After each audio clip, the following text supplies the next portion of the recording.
Hello and welcome once again back to my channel. This channel is dedicated to exposing Watchtower lies, deception and cover-ups.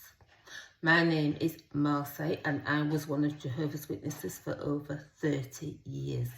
I served as a regular pioneer for 10 of those years. I was first contacted in the door-to-door ministry back in 1987 and I finally left the organisation in 2022. In today's video, we're going to look at a court case from 1954 that took place in Scotland, where the Watchtower leadership was forced to defend its teachings under oath. This case is often forgotten, but it is incredibly revealing, and I'm going to show you how what happened in this court case links up with what is going on with the governing body disfellowshipping issue in 2025, and what all this means for the Watchtower Society. So we're going to examine why what was said in this court case matters and connect it to what happened to Jehovah's Witnesses during the COVID-19 pandemic. And I believe that this comparison will show you why the Watchtower's authority is beginning to collapse, and why we may be witnessing the beginning of the end of the Jehovah's Witness religion as we now know it. So let's start with this historical moment in Scotland way back in 1954. Now, I've got my laptop here and I'm going to be referring to what was said in this court case by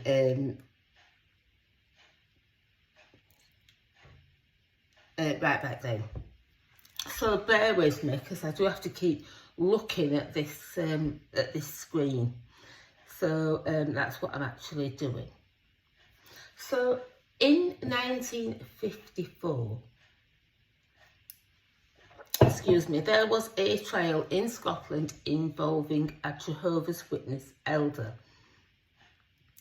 And the Watchtower Society sent two of its highest officials to testify in defence of its teachings. Now, one of these officials was the then Vice President of the Watchtower Society, Fred Franz. He later became the President of the Watchtower Society. So he was the first witness that was called to the stand in this trial. And during the cross-examination of him, the court pressed Franz on whether Jehovah's Witnesses are required to accept the organisation's teachings, even if those teachings are in direct conflict with what the Bible says. And what did Frederick Franz say to this cross-examination? Well, he actually admitted that yes, whatever the organisation teaches must be accepted by Jehovah's Witnesses. He said it was absolutely obligatory. And whether it be true or not. If a Jehovah's Witness, he told the court, questioned or rejected that teaching, then they could be disfellowshipped. Now, that's an extraordinary admission under oath. It means that loyalty to the organisation and its leaders is to be elevated against loyalty to God and the Bible itself.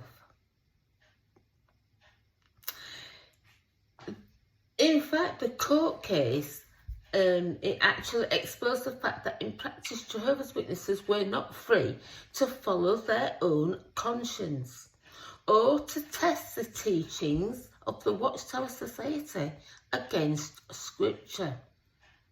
Instead, the court was told that they were required to submit completely to the dictates of the Watchtower leadership. So,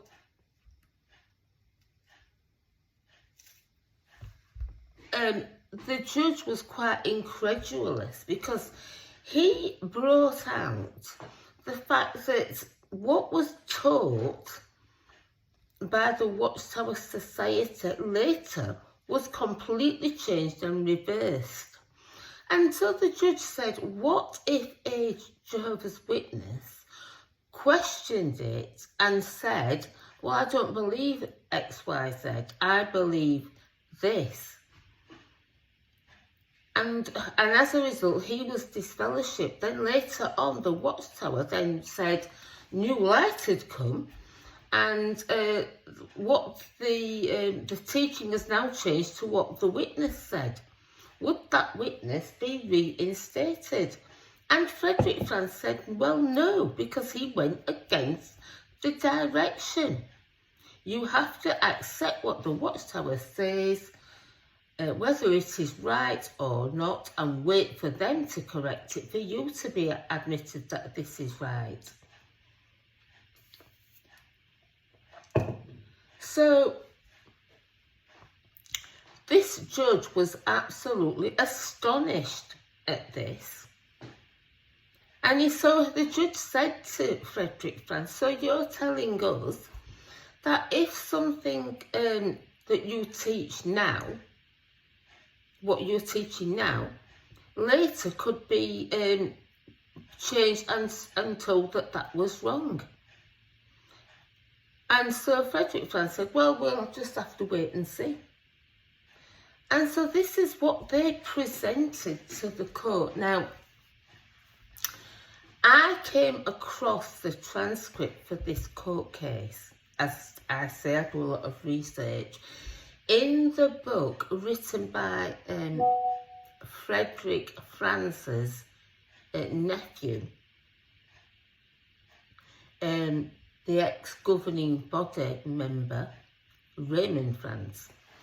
He decided to leave the organisation when, after trying to change things from within and realising that it wasn't going to be possible, and he had a crisis of conscience, and he then decided to leave the Watchtower Society, having been offered a payoff to keep quiet about what he knew about the governing body and how it operated, which he refused.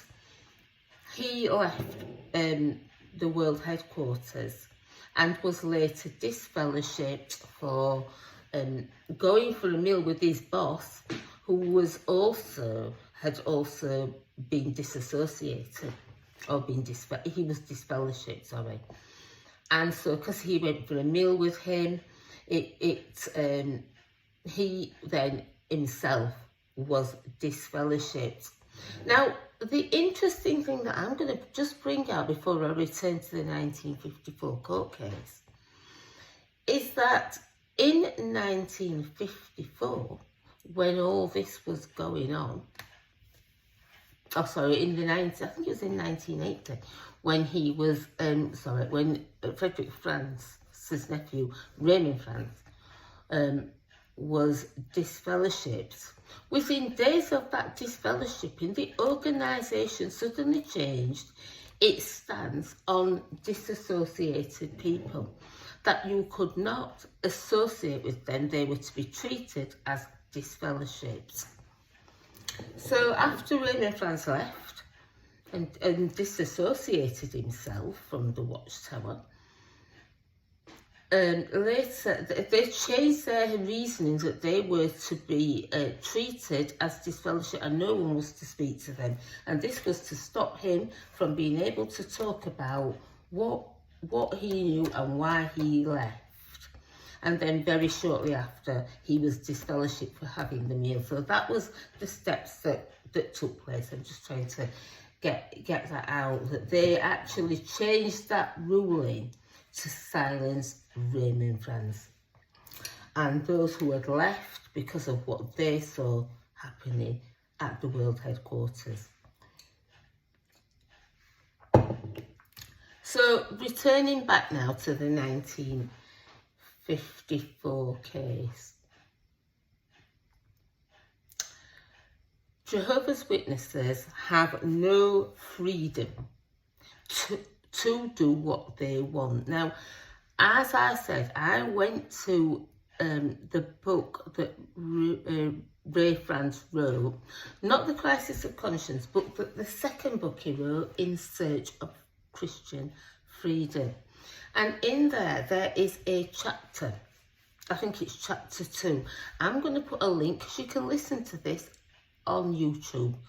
There is the whole book is serialized on an ex-witness's site, which I've mentioned before, and you can actually go and listen to it. And I would recommend you go and listen to chapter 22, which discusses this court case. And Ray Franz applied for the court transcript and was granted permission by the Scottish courts to print this in his book, which he did. So we can see what was the line of reasoning, the cross-examination, and the answers that Fred Franz gave to the Scottish courts regarding Jehovah's Witnesses and what they must accept as Jehovah's Witnesses. So the crucial part of this obedience that Fred Franz told the court, that Jehovah's Witnesses must be obedient to the governing body. And it's the incredulous thing that I found when I looked at the transcript that Ray Franz was reading from his book, that Fred Franz told the judge that the Bible, that the Watchtower Society wasn't there to support the teachings of the Bible, but the Bible was there to support the teachings of the Watchtower Society. It was the other way around, and he admitted that they had no intention of having people read the Bible at first. And he said that the Watchtower Society was known as the Watchtower Tract Society. And it was only later that the Bible was mentioned, the Watchtower Bible and Tract Society. And once again, he said that the Bible is there to support the teachings of the Watchtower. So the interesting thing, or the crucial thing, is regardless of whether the teachings later prove right or false, that member bears the consequences. The Jehovah's Witnesses claim the right to issue the command, unquestioned obedience to the society, and that has defined this religion for nearly a century now. So let's jump to the recent history, the COVID-19 pandemic. During this global crisis, the governing body of Jehovah's Witnesses issued guidance through their updates on jw.org, and also through videos that were viewed on the Zoom app by those who were at home, and through the Examining the Scriptures daily book. Now, they strongly encouraged vaccination. In some areas their language went beyond encouragement. They openly promoted vaccination from the platform, and the congregations were expected to align with the directions given. As this is what is being brought out in the video by this brother Frere Messi, or that's the name he uses for the title of his YouTube channel. So when the Jehovah's Witnesses were directed, they were coerced, many against their will. They did not want to take it. But as I've said in the last two videos that I made, they were given no choice, because they were told that the Bethelites were all vaccinated, the governing body was vaccinated, and that they, if they needed to go to the meetings in the Kingdom Hall, or they wanted to work at Bethel or remain there, that they had to take the shot. And when this was God's direction, David Splain said that you needed it to remain in the land of the living, and that Jehovah would not direct people to take something that was harmful. So later on, it became apparent that brothers and sisters started to suffer vaccine injuries and contact the governing body, contact their elders, and it turned out that some of them had died as a result of the advice given, promoted and pushed on Jehovah's Witnesses. So that is why the 1954 legal case, Scottish case of the Jehovah's Witness, it is known as the Walsh case. And you can Google it and find out what it was. You may be able to find the transcript yourself online. You certainly can find part of this transcript in the book In Search of Christian Freedom by Raymond Franz in chapter 2. So what does all this mean then for the Watchtower Society? Because members were told that following this direction demonstrated loyalty and unity, and that dissent or hesitation was equated with lack of faith or selfishness. But here's the problem with what was advised. The governing body members who spoke on these matters were not scientists, they weren't doctors, and they certainly weren't medical experts. And they were relaying information from outside sources and presenting it as if it were the will of God. Not only were they doing that, they had information that they handed out to Jehovah's Witnesses that was outright lies.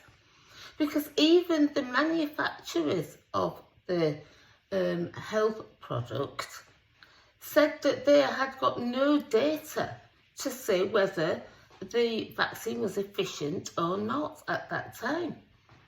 And then we had one of the governing body coming out and saying that the vaccine actually slowed down the spread of the virus, when there was absolutely no evidence. And even if the manufacturers had come out and said, no, there is no evidence that it slows down the vaccine at this stage, where did they get their evidence from?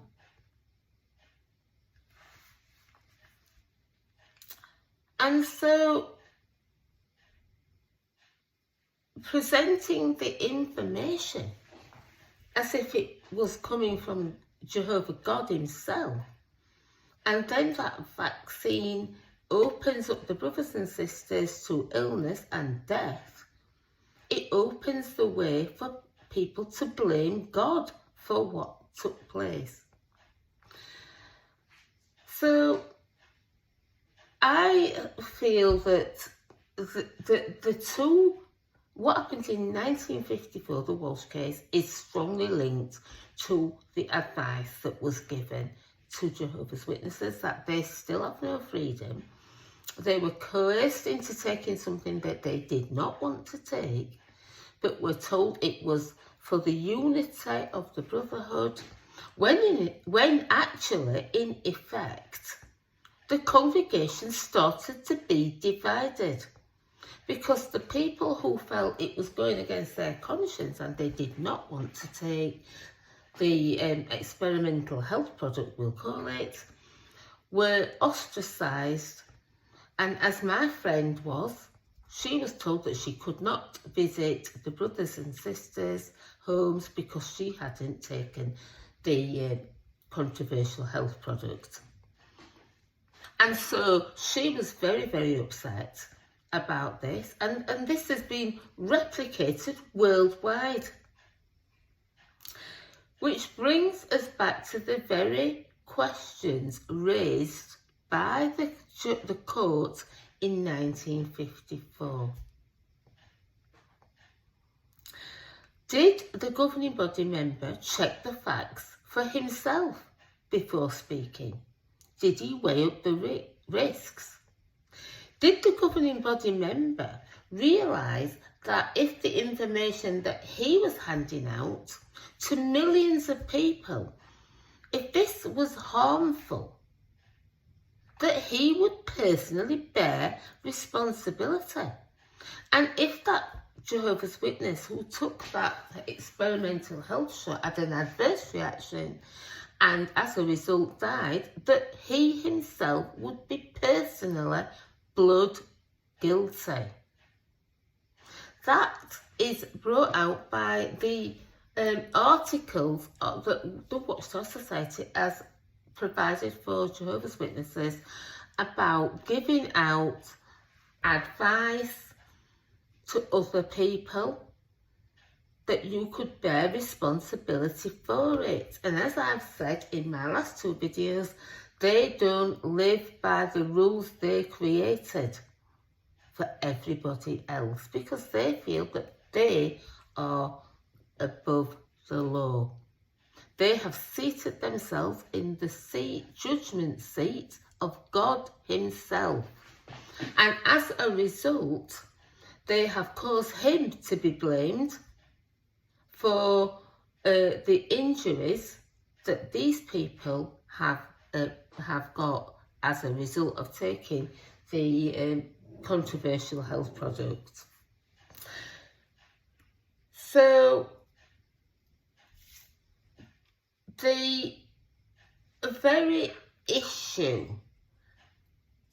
this very issue was at the heart of what the three elders were saying when they brought this judicial committee to, and they called the Watchtower Society governing body, individual members to account as individuals for what they personally told Jehovah's Witnesses. Not as a governing body collective, but as what each one had gone on there and said in his own broadcast or article.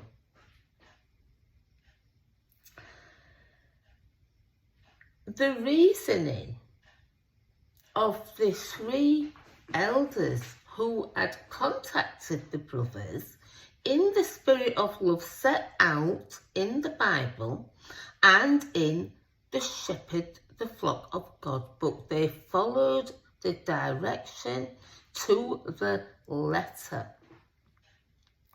And they summoned them and asked them to come and explain to them and bring the evidence of where they got the information. Who was it behind it? Had they made a mistake? And when these things were ignored, it became apparent in their arrogance that they were unrepentant for what had happened to the brothers and sisters. At the very least, many had been stumbled and stopped going, like myself did, and at the worst, people died as a result of taking their advice. The reasoning of this judicial committee was that each member had to come and give an answer for the advice they gave. The reasoning of the three elders was that simple. The governing body members are still elders, and as such they should be subject to the same accountability as every other elder or publisher. If an ordinary witness spreads harmful or false information, they would be liable to be called before a judicial committee. And if they were found to be guilty, they would be removed from the congregation and no longer be allowed to call themselves one of Jehovah's Witnesses. Why should the leadership be exempt? By issuing these summonses and declaring the governing body disfellowshipped, these elders were effectively saying, you yourselves must now live under the rules you impose on everyone else. So let's tie these two events together and look at why this is so important. In 1954, under oath, the Watchtower Society admitted that Jehovah's Witnesses must obey the organisation, whether its teachings are true or false. In 2020 through to 2022, the governing body gave advice about COVID-19 vaccination. Members were expected to obey without question. They were coerced to accept that this advice was coming from God himself, who would not allow them to take anything that would cause them harm.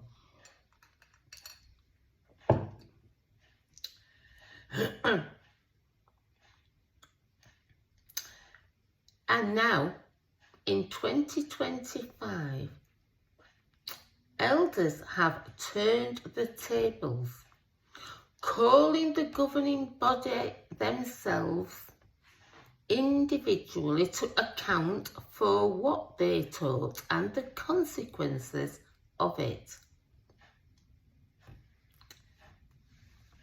The pattern in 1954 and in what happened during the COVID-19 pandemic is the same. That unquestioned obedience is demanded, but there is no accountability for it at the top. Right now, even though it is days since I made my video and the research that I've done, and since the brothers held this judicial committee and pronounced the governing body disfellowshipped, the Watchtower Society has been silent on this video from France. But silence can speak for itself. It can speak volumes. Thousands of Jehovah's Witnesses have seen it.